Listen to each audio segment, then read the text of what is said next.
500 और 1000 रुपए के नोट बंद होने के बाद लोगों को किसी प्रकार की कोई दिक्कत ना हो और बैंक को पोस्ट ऑफिस और एटीएम में पर्याप्त मात्रा में कैश उपलब्ध हो, ये सुनिश्चित करने के लिए प्रधानमंत्री आवास पर रविवार देर रात एक उच्च स्तरीय बैठक आयोजित हुई। इस बैठक में कई अहम निर्णय लिए गए। देश भर के एटीएम को 500 और 2000 रुपए के नए नोट के अनुरूप ढालने की प्रक्रिया में तेजी लाने के लिए एक टास्क फोर्स का गठन किया गया है। रिजर्व बैंक के डिप्टी गवर्नर इस टास्क फोर्स के अध्यक्ष होंगे।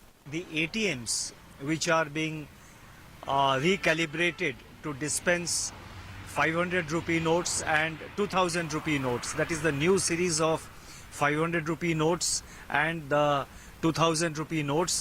To expedite this process as fast as possible, a task force is being set up under the chairmanship of Deputy Governor of Reserve Bank. It will have representatives of banks as its members. It will also have representatives of Department of Financial Services and the Ministry of Home Affairs as its representatives. इसके अलावा देश के कई इलाकों में micro ATM लगाए जाएंगे, जहां क्रेडिट और डेबिट के जरिए लोगों को कैश की आपूर्ति की जाएगी।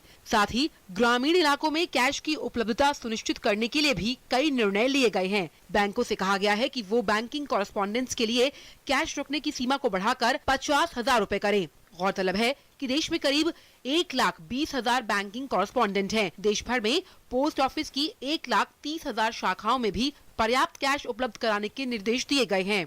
Cash supply in adequate quantity will be made available in the branch post offices to disburse cash against account balances, and there are about 1.3 lakh branch post offices in the country, and so 1.2 lakh banking correspondents and 1.3 lakh branch post offices.